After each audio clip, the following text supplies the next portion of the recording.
Hello and welcome to Healing Trauma Mamas. I'm your host, Madon Wingo. Thank you for joining us as we share in our stories and experiences of healing from childhood traumas and birth traumas. Listen as we discuss our struggles, our failures, our strengths and our victories, and all those lessons we've learned along the way.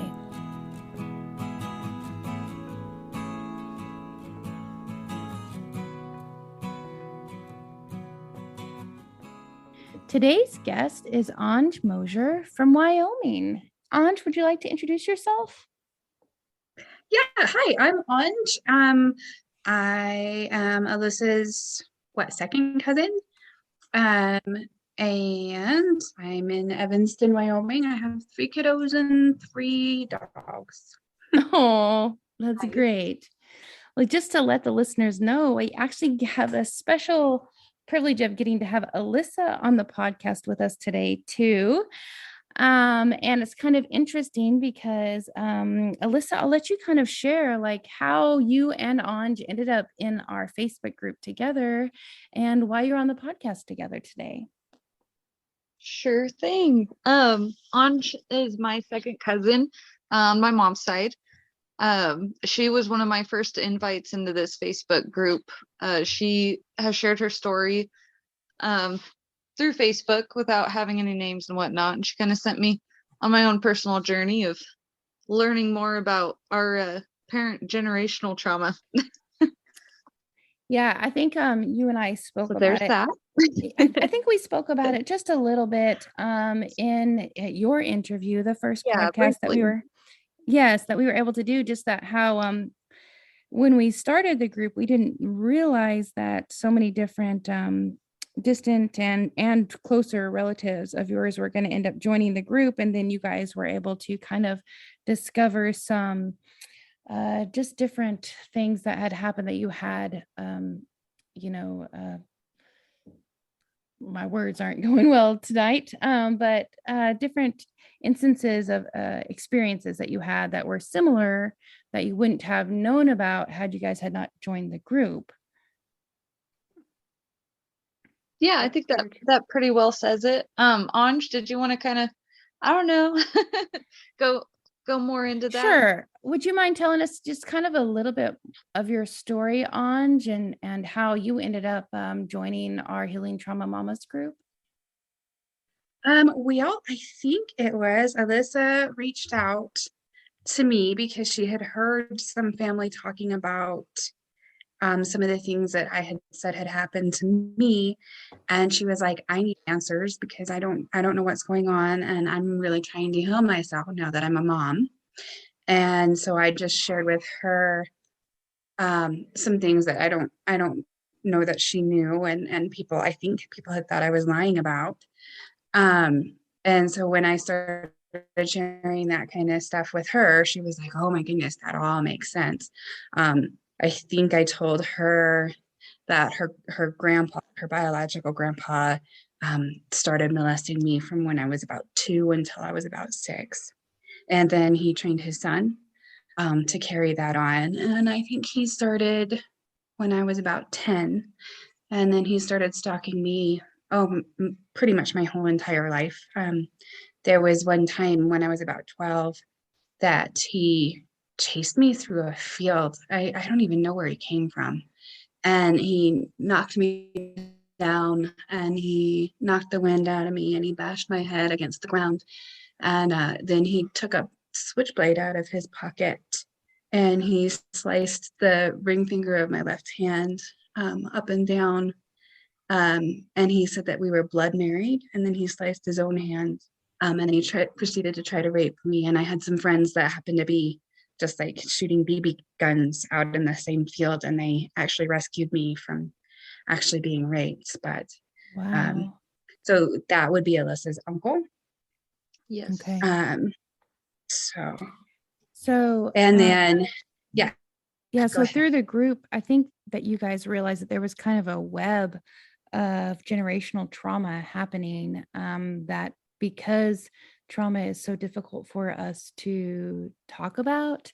And like you said, you had trouble knowing if people even believed the things that you had said, that it's difficult for us to find out who all has been affected by it, because speaking up is, for one, hard, and for two, difficult to even talk to the people who might have been experiencing the same things. How did that come about for you, even getting to talk about it? Do you want to kind of go into, did you try to speak up as you were younger and then becoming a woman? So I wasn't really, I hate to say this, Alyssa, but Alyssa's grandma actually tried really hard to keep me quiet about it. And she was the main reason she kept telling me that nobody would ever believe me and I was just a child and kids lie and she was the adult. So nobody would ever believe me. So I think when I was young, I thought if I'm always honest, then someday somebody will hear me. Wow, how brave. And then they did finally start believing me because Alyssa's other uncle, so the one that was traumatizing me, his brother was molesting his daughter and stepdaughter. And we ended up getting protective custody, my mom and I and my family, because we had found it out. One of the girls had come over. We babysat the girls when he was at work. And one of the girls came over and she had his semen on her underwear. Oh. And I ended up, when their secret finally came out to me, they shared my room with me when they would stay the night, because he worked overnight. And so I ended up waking up to Alicia screaming in the middle of the night when she finally told us, because when she turned 10, he had actually ended up raping her. And that was the first time. It was after her 10th birthday on a trip to Idaho, she said. So we were going through this whole big thing trying to get these girls safe. And my aunt ended up getting custody of those girls again. Protective custody. She ended up taking them, I think, to Texas. And then my cousin moved to Idaho with his family, Alyssa's family and her sister, or my cousin's sister. And Marilyn, my aunt, she ended up giving the girls back to the dad after he left this state. So the youngest one ended up getting molested for several more years, I believe. And I kept calling. I called and I called and I called. I tried everything to make sure those girls were safe. And I think I ended up getting one of my cousin's husbands in trouble because he was into drugs. And then I don't even know what I ended up doing, trying to protect the ones that I knew about. But I called so many times trying to get them to go do child checks on those little girls because that was all I could do. But here in Evanston, when we were going through it and we had the custody of the girls, yeah, there was a lawyer's luncheon barbecue thing at the park that I had found out about. And I went and crashed this lawyer's park thing because I was trying to protect the little girls that we had. And but anyway, because I was trying to fight girls, I ended up being able to finally start sharing my story too, because the reason I knew they were guilty was, of course, because I'd survived it from that family.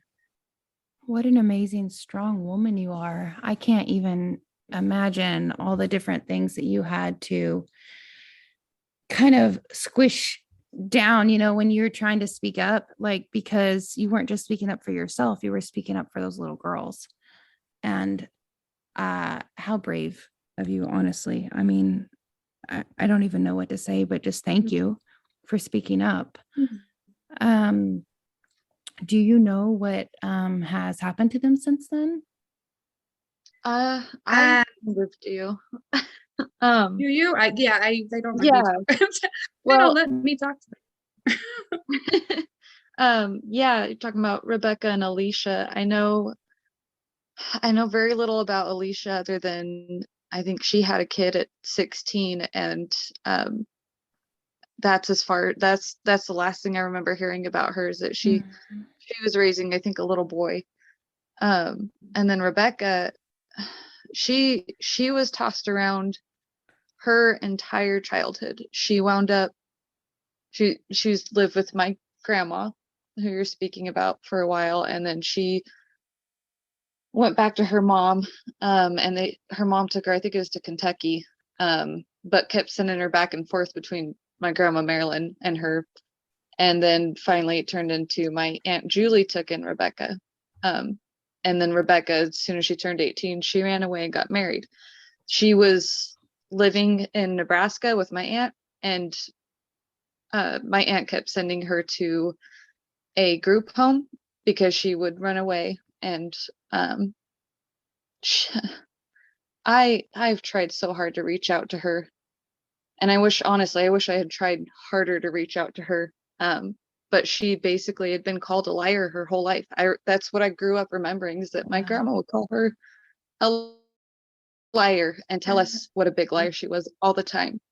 And I think that really sunk in with her. She doesn't trust anybody. And so she ran away from my Aunt Julie, probably for good reason, because honestly, like I always thought Aunt Julie was a great person, but I think she really sank into the liar guilt trip as well. So yeah, as soon as she could, Rebecca flew. So I really, really, really hope that she's out there living a better life than she did. Me too. I don't know if she'll ever happen to come across our Facebook group or this podcast, but if she happens to be out there at some point, there is help. There is healing. You can move forward. And I'm just really pray that she would be able to find that. Hello, Healing Trauma Mamas listeners. I wanted to pause the podcast just for a moment to let you know about the platform that I've been using to create this podcast, Anchor by Spotify. Anchor has been so easy for me to use. As you all know, I've said many times that I'm a very unlikely podcast host. In fact, I never thought I'd be on a podcast, let alone hosting one myself. But when my daughter showed me Anchor last spring, I realized how easy it was for me to be able to create content and upload it to many different platforms using Anchor. I'm so thankful I got started, and I'm extremely thankful it's completely free. So I think that every single person has something valuable to share with the world. You listening right now have something valuable to share. And all you have to do is download the Anchor app and start your own podcast today. Let me know when you do, and I look forward to listening to it. Okay, back to the podcast. Anj, how have things been from you for you, I should say, since that you found out that there was kind of more things going on than either you or Alyssa knew about, and the healing that's kind of taken place in this past, what would I say, like year and a half? Yeah. Well, let me tell you, because I didn't know, Alyssa didn't know anything about Alicia. So let me first circle back to that one and say, Sure. I am friends with Alicia on Facebook. Awesome. And so this same kind of a healing kind of a conversation Alyssa and I had, Alicia and I had, she has told me a few times now that she respects me so much and that she loves me so much for trying to stick up for her.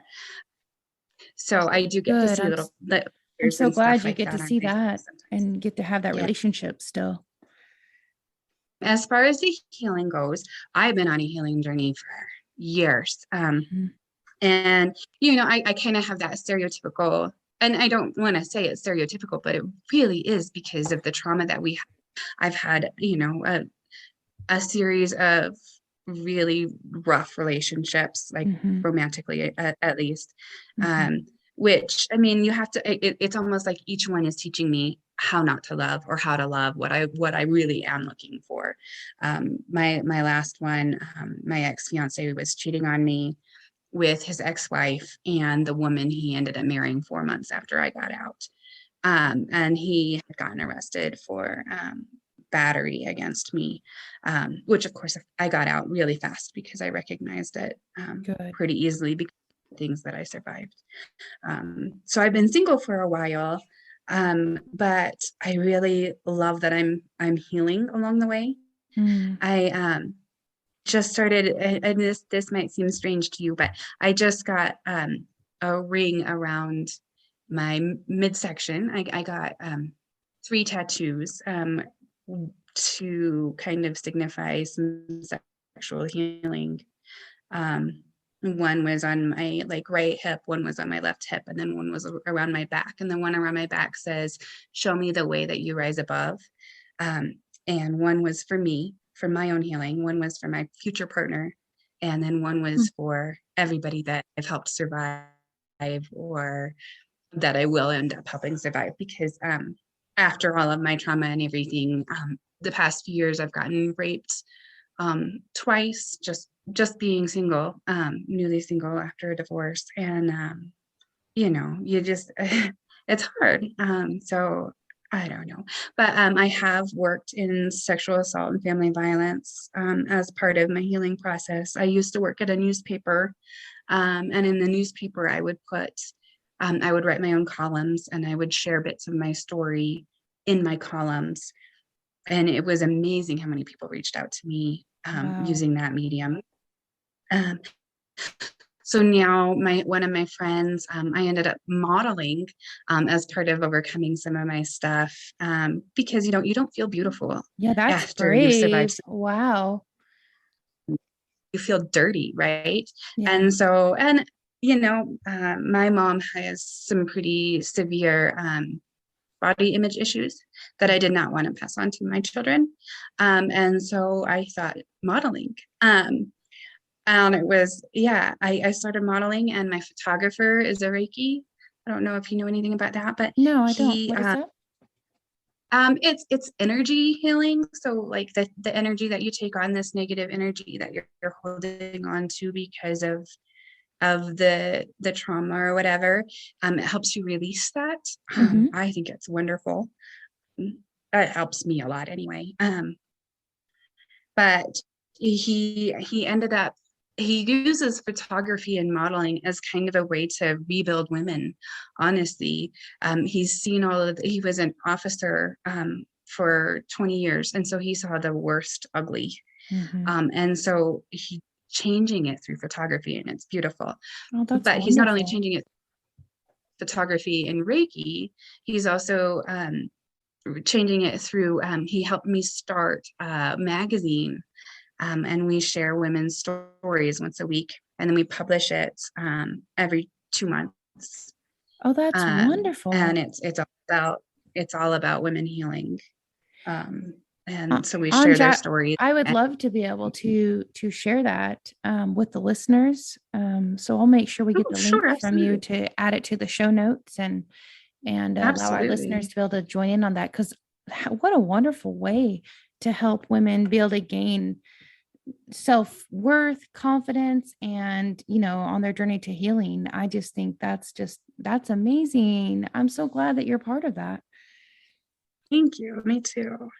How do you think that like your healing process, because that's a big, I think it's so important for us to be able to share our story, because that shares into our past, and then where are we at right now, what healing has currently happened, and then what are we looking to in the future. What's your goals right now, or what are you working on to gain. And so for me, like for you, for the magazine, I think that's like, what a great way to, be able to release some of that stored trauma into a beautiful way and be able to leave something lasting for the future. What are some other ways that you think, like you said, you have 3 children? I do. Yep. I have a daughter who will be 17 next week, and a son who will be 12 on Sunday. And I also have a 15-year-old son, and they are Wow. my pride and joy. Oh, that's wonderful. Yes, they are some of the most amazing kids. And I think that they've seen how much I strive to overcome for them in Mhm. healing that generational trauma. Like my daughter has her first boyfriend, and she'll come home and she'll tell me stuff about his life. And she'll be like, but this is what I'm doing to try to help him heal that. Oh, Oh, I love that. And yeah, right. Like it makes me want to cry while we're talking about it, because that's what I want them to take away. It's beautiful. I'm getting, like I said, I did this ring of tattoos, and then I did one about transformation. I did a butterfly on my shoulder, and we realized that I've had 4 miscarriages, and Mm. on my shoulder, in my shoulder tattoo, it just worked out that there were 4 cherry blossoms. And I Oh, didn't even realize what they signified until we were getting the tattoos. And I'm like, those are my babies that I lost. And so that was just like so beautiful. And so now I'm kind of on this thing where I'm going to get the feminine side of your body is your left side, is what I understand. And so on my left shoulder, I'm going to get a sun, because I feel like the women in our family has lost their voices, and so the sun would represent fire, mhm. and it kind of gives you your fire back. And so I'm hoping that the tattoo will help me signify how much I'm trying to do in helping the women in my family overcome their family trauma, not just for me, but for our generation, right? Mhm. And Exactly. then on my right ankle, my strong side ankle, I'm gonna get an anchor, Mm. and some weight, and that's going to be for the male side of my family, which I think is gonna, even if it doesn't do anything with the energy work that I'm trying to do, it makes me feel amazing, and it Oh, reminds yes. me we're trying to do. So even if it has no other cause than that, yeah, goodness, getting this butterfly on my shoulder helps me so Wow. much. Yeah, that's That is, So amazing. yeah, I that is love hearing beautiful. that. I recently I got a I new tattoo also, and I kept being drawn to one, and I kept telling my husband, I don't know why exactly I want that, but I do, and I can't figure it out yet. And then right before the tattoo artist was about to put it on, I said, "Oh, that's my kids. Now I know why I wanted those flowers. Those are each my kids, but I need you to add one more to the top. There's not enough." So yeah, oh, I love it. yeah, so I had that same kind of experience, so where I was just like, "Oh, now I know why." Yeah. Hi, So, yeah. yeah, I completely, I think that's awesome that you did that, and continuing to do that as your journey, just keeps going forward. And I honestly just want to say, like, how much strength that you have shown. Wow. I can't even imagine all the things that you have been through, and yet you're just trying to fight to help others to be able to tell their story, and then at the same time creating like a new a new generation that doesn't have those traumas, that is able to heal, because if you're healing from it, then your children aren't going to have those same things happening, and then they're going to be able to start from such a better place than you have started as an adult. That is my absolute dream. Absolutely. Mm. How do you think that your parenting has been affected by your generational trauma, especially for your boys? Um, I'm not entirely sure. Can I you rephrase the Sure, question? absolutely. I think in my head, like for me particularly, like for my girls, I have really like worked hard on talking to them a lot about what is and isn't acceptable, and how a man is supposed to act, right? And different things about that, and the people that are allowed in your life that you allow to pour into you or to take from you, and how that's kind of changed me as a parent because of those things that I've dealt with. I'm not sure, Anj, if you've heard much of my story, but I grew up in a cult, and I was sexually assaulted by a group of teenage boys when I was 7, Okay. Okay. and I was told that's not what happened to me my whole life, and I Yeah. had, different than you and Alyssa, I actually had a lot of where my brain tried to block a lot of it, so that Oh no, I did too. you did too. Okay. Yeah, I Mhm, I I was did too. wondering. I think that's Sorry, go interesting. ahead. No, that's okay. I just think it's interesting that our bodies try to protect us. And I actually wanted to bring up, I don't know if either one of you have read the book, The Body Keeps the Score. No, Mhm. It's I haven't. I'm hoping to I'm actually going to have a counselor on soon, and we're going to be discussing that on the podcast. But it's amazing after I read this book how much I learned that, like, literally, like, the cells of our body, like our body holds on to all those things that have happened to us throughout our life, and they have to come out somehow. And I think that's interesting that you did have some of that also, because that's affected me a lot. And as I've remembered more things, and I have bits and pieces of stuff, and then I have big pieces of other things, how that's then changed my parenting. So I was real curious, since you have teenagers also, like I do, like do you feel like that has changed your parenting? You know, my ex-husband has been my best friend since I was about 14. Oh. So he was there with me through a lot of it. He has a heart condition, and he wanted to make sure, honestly, that the kids and I were taken care of and that we were safe. So that's kind of part of the reason for the divorce. He wanted me to move on. He wanted to know who I was going to marry after him, so that he would know the kids and I were safe because of my trauma. Oh. Because he didn't want to pass knowing that we weren't safe. Um, so he's an amazing man, and he is such a great example for our kids. And because he kind of came along before some of that trauma, Mhm. I did trust him. And so he helped me with some of those really big trust issues that I might have had I not known him then. Mhm. You know what I mean? Yeah. So he is honestly a great partner in that. So I kind of leave the rearing of our boys in that respect to him. I think I kind of back off of it because I don't want my past, my trauma, to affect who they'll be. Yeah. Um, That's so great that you have such a wonderful example for them.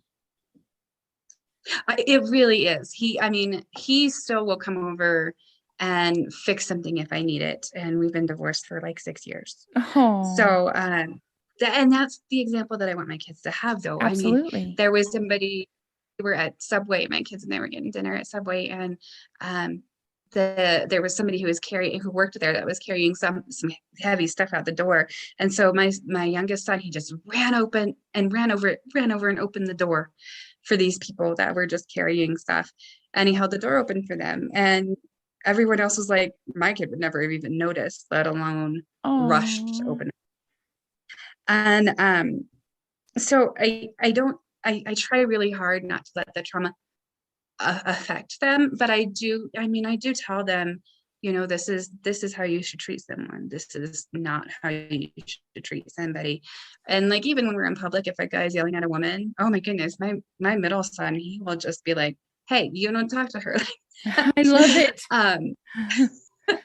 That's great. So I don't even, I mean, I think it's just, they watch how you treat people, right? Mhm. And if you treat people well, regardless of the circumstances, like, then they will too. But I think they are wise too, in that they'll watch closely. My daughter reads the signs from her boyfriend. She'll come and talk to me. That's a red flag, mom. But I think we can do this to help. And she was like, and I'll break up with him if it doesn't change. Like, if he tries to pressure me too fast. Like her first little boyfriend, he tried to get her to kiss him. And she was like, I don't know, 13. And she was like, you know what? I'm not ready. I'm like breaking up with you because he was pressuring. Good for her. I know. So Great. Sounds um, like you're doing such a great job. thank you. I appreciate that. I love it. That's a way that you're, like, I don't know, giving to the next generation. Um, to really just So start completely, from a different place. So that's wonderful. And then that's going yeah, to affect your grandkids. I hope so. And like I Yeah. said, I think those tattoos to signify that generational healing. My daughter really, really, really wants to get this on with me.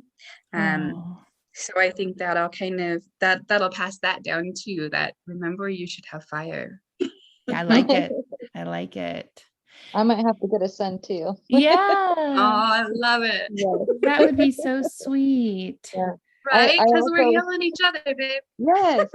Well, and just before I had moved to Texas, I got a butterfly and I got the monarch because, well, the monarch travels down south and for one, but that was my big thing with it too, is that it signifies change and growth. And Oh, I love it. yes, I'm all about the I butterfly didn't even too. know you had the Oh, butterfly. Yeah, I do. I have one on my Oh. calf. I also have a caterpillar that's attached to a chain right under it, and that's kind of my darker thought on it, is that, I had kind of a chained childhood, but now I'm free. Right? I That's love exactly it. where I took, like when Yep. you were saying it, I was like, my chains are gone. There you go. There you go. Yep. Oh, that's beautiful. Well, Really Anj, if is. there's one thing that you would like to tell the listeners, kind of on your healing journey, and I know I'm sure like trauma does, it continues. It's we're not just one day, hey, I'm healed. Yay, we're done. It's not quite how it goes.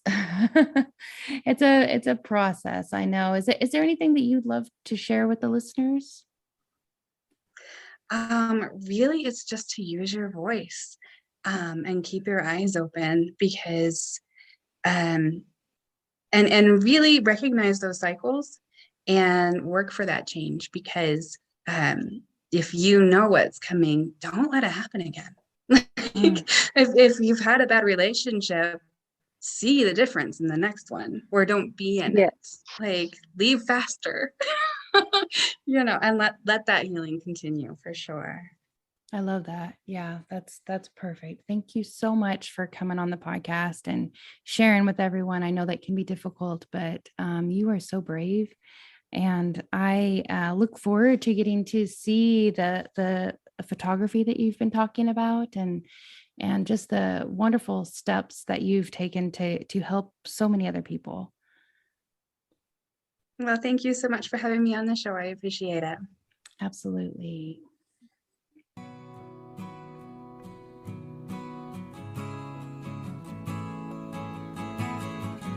Thank you for listening. May you be encouraged and strengthened by what you've heard today. Remember, you are dearly loved by your Creator, so be who He created you to be. May you go in peace, friends. Till next time, Shalom.